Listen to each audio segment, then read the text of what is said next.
Order! Order! You are an incorrigible delinquent at times. Behave yourself, man!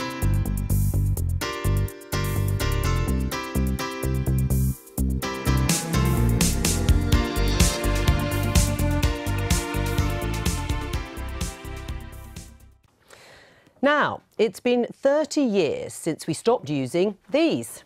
Yes, it's the old navy blue passport used by British travellers until 1988, when they began to be replaced with the burgundy number, which is standard across most of the EU. With Britain now heading for Brexit, there have been calls from some politicians for the old-style passport to be brought back as a symbol of the country regaining sovereignty. And Adam's been to find out more. 9 a.m, the passport office in London's Victoria, and I'm feeling blue. At least my giant passport is. Are you applying for a new passport? I am, yes. If you knew you were going to get a dark blue one, would it be even more special? I don't know what a dark blue one is. It's what the old British passport used to be like. It was dark blue. And some people are campaigning for us to go back to the dark blue What, ones. like in the 70s? What's the difference of the colours? I don't know, it doesn't really make a difference to me. I think to some people it would be like a symbol that we're an independent nation again, that we're not in the EU anymore. Not really for that. I'd have no issue with it going back to blue, plus I'd be quite happy to have her, particularly by voting for Brexit myself as a voter. Anyone like to bring back the blue passport? Obviously not this size, that'd be ridiculous, wouldn't it? The size of our real passports is controlled quite strictly by an organisation based in Canada. The reason they're burgundy is because of EU law. And so if the UK unilaterally changes the colour of its passports while it's still in the EU, then it runs the risk of being hauled in front of the European Court of Justice. Do you care about the colour of your passports? Well, I'm Dutch, so I like red. Yeah, and you're stuck with it because you're staying in the EU. Yes, I am, yes. Would you rather have one of those or one of these? A dark blue one. Oh no! Oh no! Sorry. Right, what? Sorry. The Home Office says it's done some work on options for post-Brexit passports, but they've made no decisions about what it might look like. It's only a colour difference. Yeah? Just, That's it. are you colour blind when it comes to passports? No, I like the blue. Yeah. That looks nice. Dark blue passport, anyone? Back to the old days? Do you care what colour your passport is? Blue, please. I like blue. You like the blue? Do you want them to bring them back? Yeah, definitely. Okay, no worries. There is an opportunity to look at the design of British passports coming up in the near future because the contract to provide them is up for renewal in 2019. That looks quite nice. But a red passport is alright for me as well. It's not a big deal. I'll take for a you. pink passport if you're going to give me. Yeah, it's not a big deal at all. Do you really remember having a dark blue passport? No, You don't? I can't remember whether blue or not. I think my passport's always been red. And what about people like me who don't need a new passport for 10 years? Although I've spoken to an MP who said he'd lose his down the sofa to get a new blue one. If there are new blue ones. And I should just say, if there is a new blue one, it wouldn't have European Union, of course, emblazoned across the top. We're joined now by the Conservative Andrew Rossendale. He's one of a number of MPs backing a campaign to bring back the old-style passport, although not one as big as that one, I presume. Andrew, not that size. Well, anyway. we'd have a job getting it in our pockets, I think, if we tried to do that. Yeah, I like the colour, though. You like the colour. But what's in a colour? Is it really that important? Absolutely. It's about national identity. It's not just about the colour. It's about showing that we are British. Britain is back. When we travel abroad, instead of having this run-of-the-mill standard EU coloured passport, we've got our own British passport again.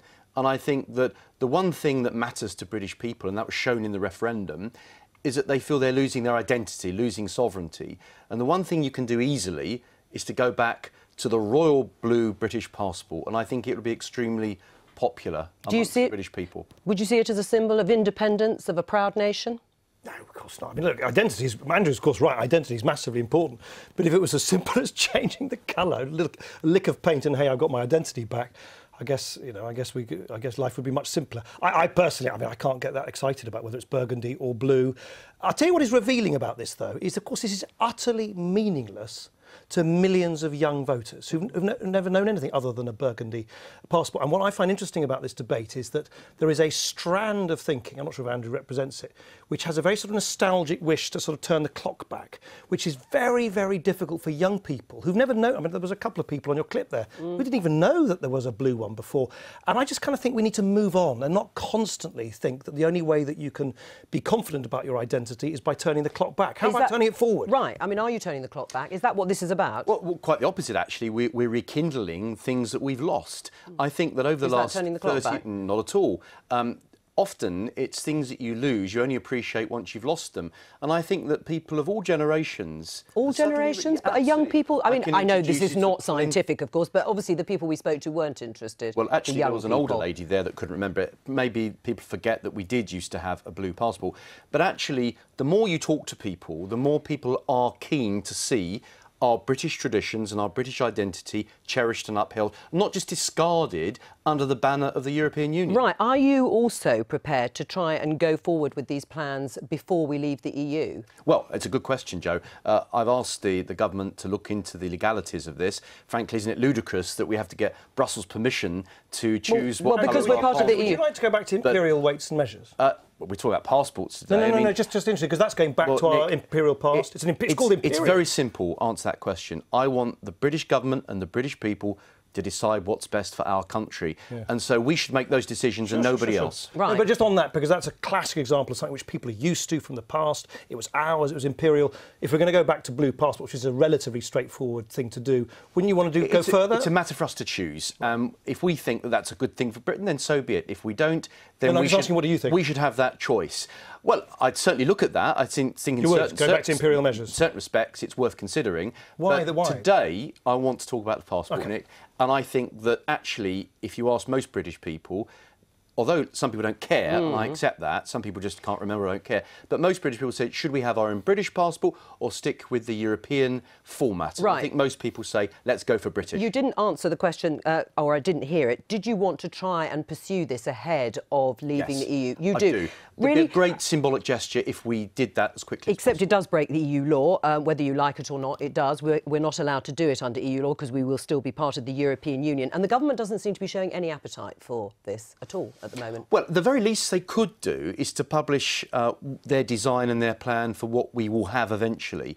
Clearly, when we leave the EU, if we have to wait that long to bring our British passport back, and I hope we don't, but if we do, they should be thinking about what type of design, because it doesn't just affect the United Kingdom, as Nick will know. The Isle of Man, the Channel Islands, Crown Dependencies, overseas territories use the British passport as well, and they're not in the EU. But of course, they're lumbered with the EU-style passport, even though they're not in the EU. Right. I mean, international rules guide the size of the passport, yeah, but beyond that, chips and things. But the material and the colour and the wording would be free for us to choose. Would you like to see some impressions? Do you think come out in the future? As I said, I'm afraid I don't tie myself up in knots about the future colour of the passport. Clearly it's going to change because we leave the European Union. We're going to have it, so we're going to have different designs. And if Andrew wants to campaign for a particular colour, maybe someone else wants green or someone else wants red. I mean, we can come up with any number of different sort of aesthetic schemes. My worry about this is that this is a really big moment of change in our country, and I think particularly for younger voters, the vast majority of whom did not want us to leave in the European Union in the first place, I think they'd want us to talk about stuff which is about their future, not hankering for a past which, as I say, I'm pretty agnostic about the colour of the passport in my pocket, but for them it's just not top of their priorities. This is exactly my point. This is something we can sort out very quickly, very simply. We don't need a debate about it. We're going back to doing things the British way because we're leaving the EU. So you do want to go back? So let's well, in terms of the colour, yes, that's restoring the original colour. But let's just do that quickly. Let's not faff around. Well, let's make that decision quickly. And what a great symbol that would be to everybody. And guaranteed in 30 years' time, younger people will be used to that colour. And so we haven't lost anything. What about stamps in the passport? Would you like to see those come back?